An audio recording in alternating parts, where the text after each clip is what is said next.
Thakazhi Sivasankara Pillai 1912 April 17 Alappuzha ജില്ലയിലെ തകഴിയിലാണ് മലയാള നോവലിസ്റ്റും ചെറുകഥാകൃത്തുമായ തകഴി ശിവശങ്കരപ്പിള്ള ജനിച്ചത്. കുട്ടനാടിൻ്റെ ഇതിഹാസകാരൻ എന്നാണ് തകഴി അറിയപ്പെടുന്നത്. പ്രധാനമായും മലയാള ഭാഷയിലായിരുന്നു അദ്ദേഹത്തിൻ്റെ എഴുത്തുകൾ. ആധുനിക മലയാള സാഹിത്യത്തിൽ തകഴിയുടെ കൃതികൾ ചെലുത്തുന്ന സ്വാധീനം വളരെ വലുതാണ്.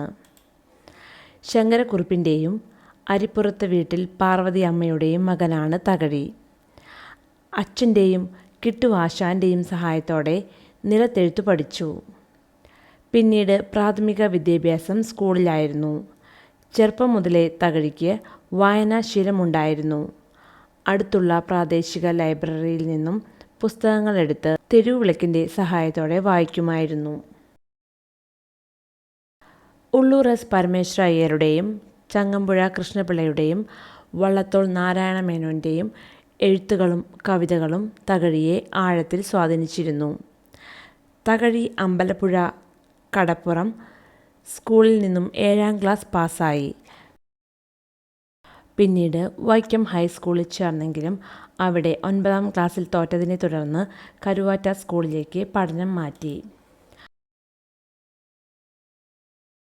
10ാം ക്ലാസ് പാസ്സായതിനു ശേഷം തിരുവനന്തപുരം ലോ കോളേജിൽ നിന്നും പ്ലീഡർഷിപ്പ് പരീക്ഷയിൽ വിജയിക്കുകയും ചെയ്തു. അധികം താമസിക്കാതെ കേരള കേസരി എന്ന പത്രത്തിൽ റിപ്പോർട്ടറായി ജോലിയിൽ പ്രവേശിച്ചു. 13ാം വയസ്സിൽ തൻ്റെ ആദ്യ കവിത എഴുതിയ തകഴി 100 കണക്കിന് കഥകൾ രചിക്കുകയും ചെയ്തു. കേരള കേസരി പത്രത്തിലെ ജോലി തകഴിയുടെ സാഹിത്യ ജീവിതത്തിന് ഒരു പിന്തുണയായിരുന്നു. ഈ സമയത്ത് തന്നെ തകഴി ചെറുകഥാ രംഗത്തും സജീവമായി. പിന്നീട് തകഴി അമ്പലപ്പുഴ കോടതിയിൽ വക്കീലായി പ്രാക്ടീസ് ചെയ്തു.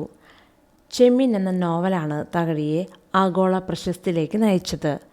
ചെമ്മീൻ ഇന്ത്യൻ സാഹിത്യത്തിലെ ഒരു ക്ലാസിക്കലായി കണക്കാക്കപ്പെടുന്നു.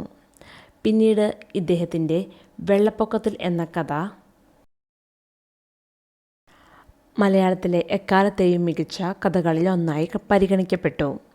1965 തകഴിയുടെ ചെമ്മീൻ രാമു കാര്യാട്ട് എന്ന സംവിധായകൻ ചലച്ചിത്രമാക്കി.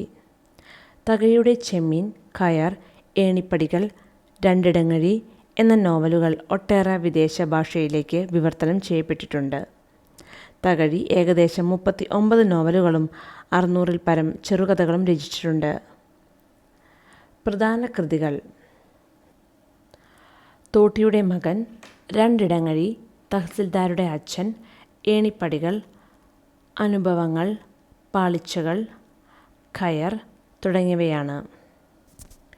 ഒരു കുട്ടനാടൻ കഥ, ജീവിതത്തിൻ്റെ ഒരേട്, തകഴിയുടെ കഥ, ചങ്ങാതികൾ, ഇൻക്വിലാബ്, മകളുടെ മകൾ, പതിവ്രത, ഘോഷയാത്ര, അടിയൊഴുക്കുകൾ, പ്രതിജ്ഞ, മാഞ്ചുവട്ടിൽ, ആലിംഗനം, ഞാൻ പിറന്ന നാട്, വെള്ളപ്പൊക്കത്തിൽ തുടങ്ങിയവയാണ് തകഴിയുടെ പ്രധാന ചെറുകഥാ സമാഹാരങ്ങൾ.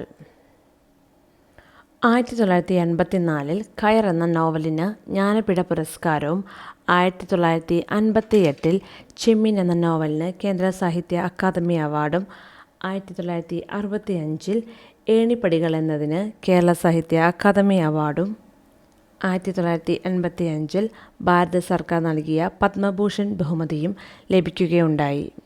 സമൂഹത്തിലെ പാവപ്പെട്ടവരുടെയും അടിച്ചമർത്തുന്നവരുടെയും ജീവിതമാണ് അദ്ദേഹത്തിൻ്റെ കൃതികളിലെ പ്രധാന വിഷയം. കേരള സംസ്കാരത്തിൻ്റെയും സമൂഹത്തിൻ്റെയും ചരിത്രത്തിൻ്റെയും പ്രാധാന്യം ഉൾക്കൊള്ളുന്നതായിരുന്നു തകഴിയുടെ കൃതികൾ. തൻ്റെ എഴുത്തുകളിലൂടെ ജാതി, വർഗം എന്നീ വിഷയങ്ങളിൽ വെളിച്ചം വീശുവാൻ തകഴിക്ക് സാധിച്ചു. പി. കേശവദേവ്, പൊൻകുന്നം വർക്കി, വൈക്കം മുഹമ്മദ് ബഷീർ എന്നിവരുടെ സമകാലികനായിരുന്നു തകഴി. കുടുംബം: 1934 കമലാക്ഷി അമ്മായിയെ വിവാഹം ചെയ്തു. ഇവർക്ക് 5 കുട്ടികളുമുണ്ട്. 1999 ഏപ്രിൽ 10 തൻ്റെ 86ാമത്തെ വയസ്സിൽ തകഴിയിലെ വീട്ടിലായിരുന്നു അദ്ദേഹത്തിൻ്റെ അന്ത്യം. നന്ദി.